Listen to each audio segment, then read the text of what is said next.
Thank you so much for the opportunity. You know how you say if you look around you and you notice people are on the honorary disc, it means they're honorary, you're on the honorary disc? I have 4 members of my family who are struggling with moderate to severe mental health issues. Do I need to worry about anything?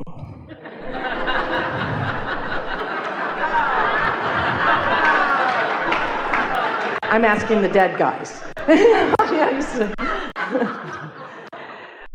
So let's talk, in case you haven't heard about what we're talking about these discs. When we talk about being in the receptive mode, we mean being tuned in, tapped in, turned on. We mean flying high, feeling good, feeling elation and clarity and happiness and joy and appreciation. That's a vibrational point of attraction that when you are feeling those things, what you are then receptive of are things like that. That's how you receive your source energy. That's how you receive your inner being. But let's say that something has happened and you're feeling vulnerable, or like there's some injustice that's happened and you're really feeling ornery about it. People write letters to Esther. They don't know what the word ornery is.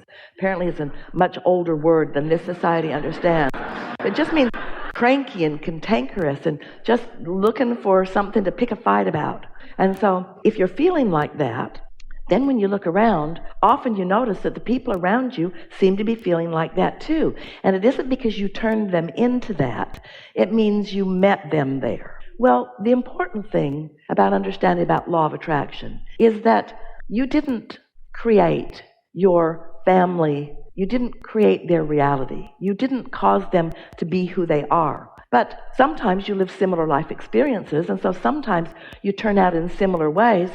You don't need to, but often you do, because you are observing the same surroundings and often talking about them a lot, and so you are inciting in one another similar vibrational frequencies.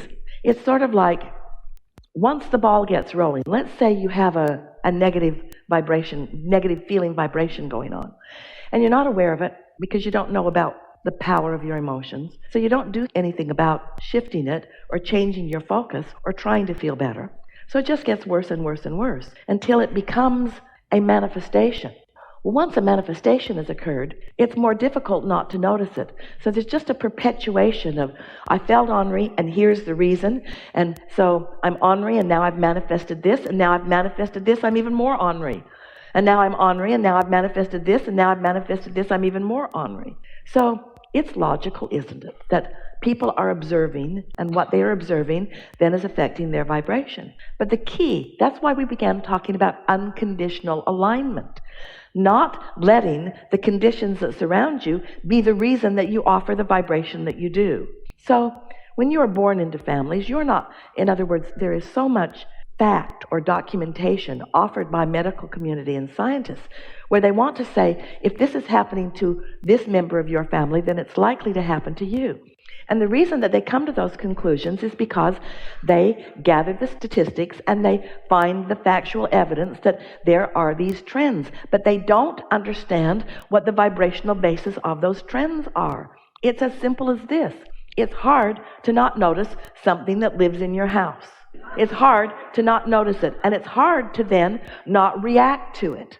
And so reactions are actions. It doesn't matter why you're offering the vibration you are. You're offering the vibration you are, and the universe is going to react to the vibration that you're offering. So it sort of looks like this. It feels a little futile and scary to some people who are only listening this far into the conversation, because it feels like, so someone behaves in a certain way, and you react to it, and because you've reacted to it, now you're having the same experience. But there is another way of going about this, because you don't need to conditionally react to anything. You can wake up in the morning when you are at your point of least momentum, and you can deliberately choose good-feeling thoughts until that momentum takes you into the receptive mode. And now you're rendezvousing with your inner being. Now you're rendezvousing with other happy people. You see, the whole point of talking about unconditional love is to say, don't let the conditions control your response.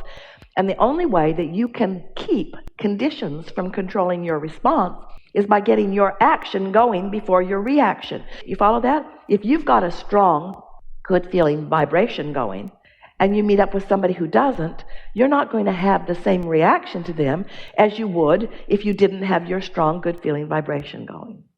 I think where I'm getting concerned, I want to have unconditional love for my niece, but when I come home and the house is filled with smoke because she left the food on the stove and it charred in the pan and didn't open a window to get the smoke out, I start getting concerned that I have a fire hazard I'm dealing with.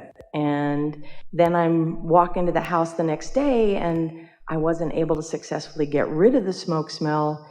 So it's a reminder that, part of me is wondering, is there a point where you just say, maybe you should move out, so that I have the ease with my home, and then I feel like I'm a failure because... Well, maybe it will come to that, but the thing is, if from that concern you move out, then from that receiving mode of concern, how it plays out will not be pleasing.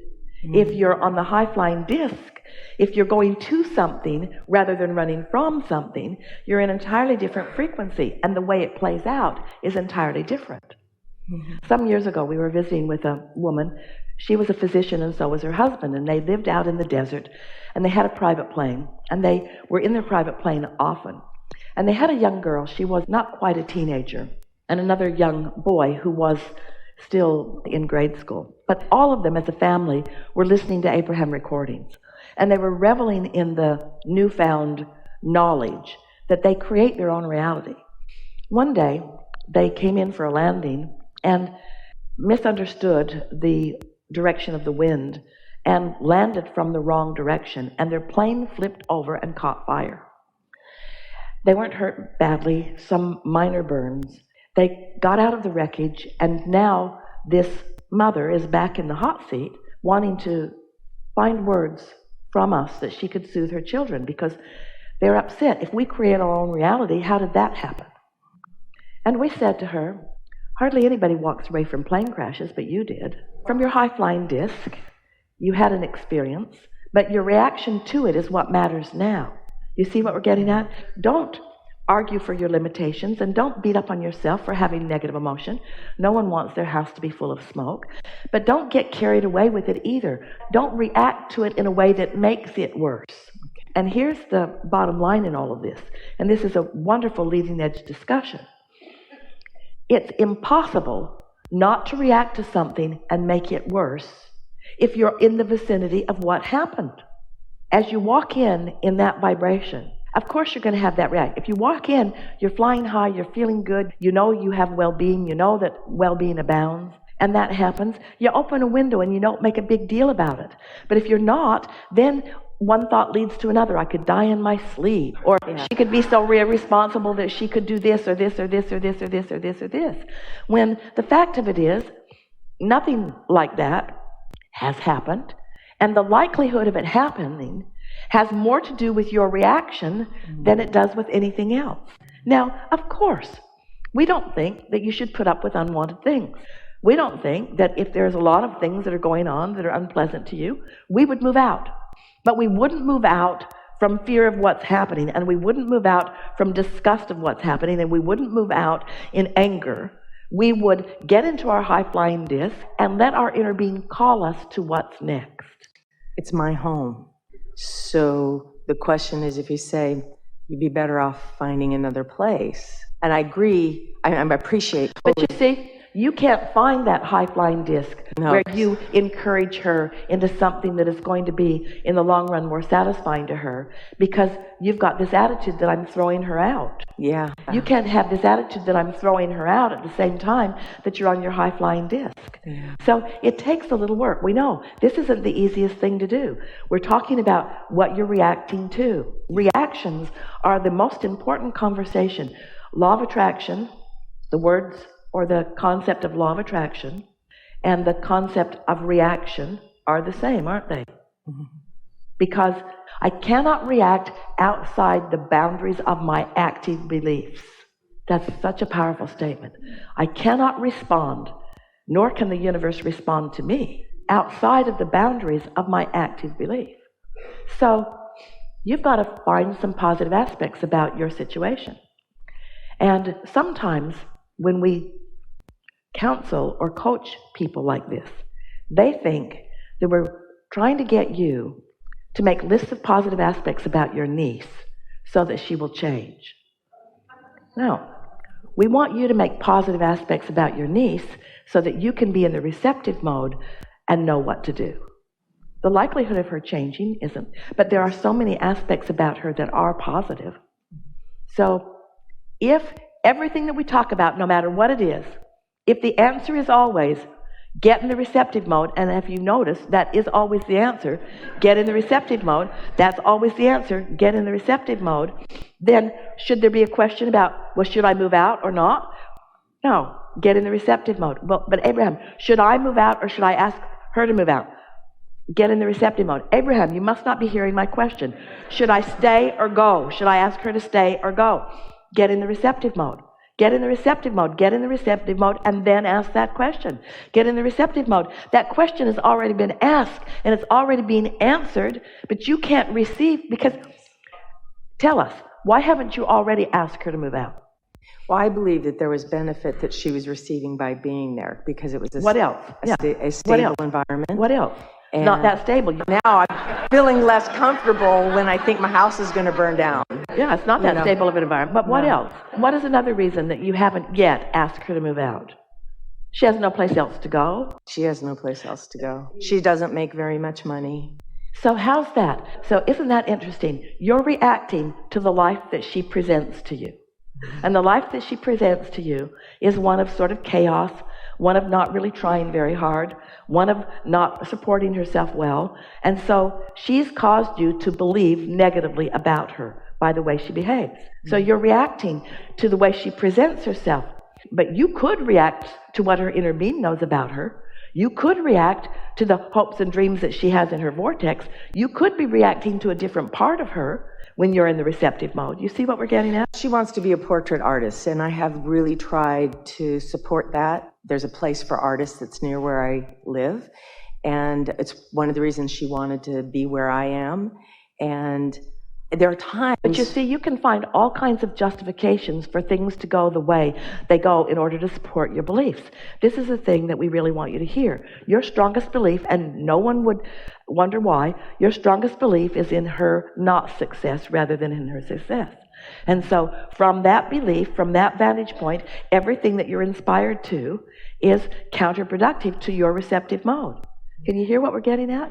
From what you're observing and your reaction to what you're observing, it puts you in a chronic vibration that doesn't allow anything other than things like that to be the experience. So most people would not be as patient as you've been. They would make a decision, but it still wouldn't end there. In other words, you'd still be aware of her, and then you'd feel guilty about what comes next and worried about what comes next. And chances are she'd move right back in, and the whole thing would start over again. So rather than reacting to what is, you want to figure out how to be a reactor to well-being, how to be a reactor to source energy, how to be a reactor to what her inner being knows about her, which means you've got to take your attention off of what is in order to even get there. Well, there's a case to be made. Maybe that was a receptive mode conversation.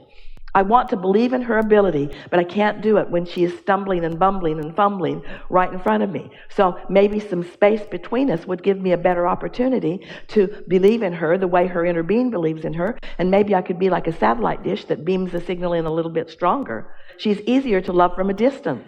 Yes, that's true. She's easier to love from a distance. And there are all kinds of layers of things. What's your belief? Do you believe that it is your responsibility to take care of people who cannot take care of themselves?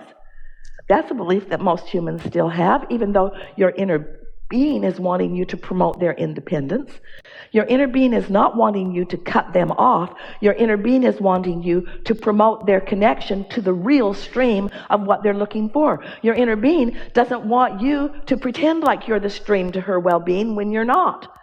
And when you pretend like you're the stream to somebody's well-being when you're not, then they continue to just suck from you whatever it is that they need until you're depleted. You've got to go to the receptive mode, and the receptive mode and the replenishing mode are the same mode. So as you think about her happily somewhere else, don't take action right away, but as you think about her happily somewhere else, and you give yourself the respite of being able to maybe catch a glimpse of who she really is,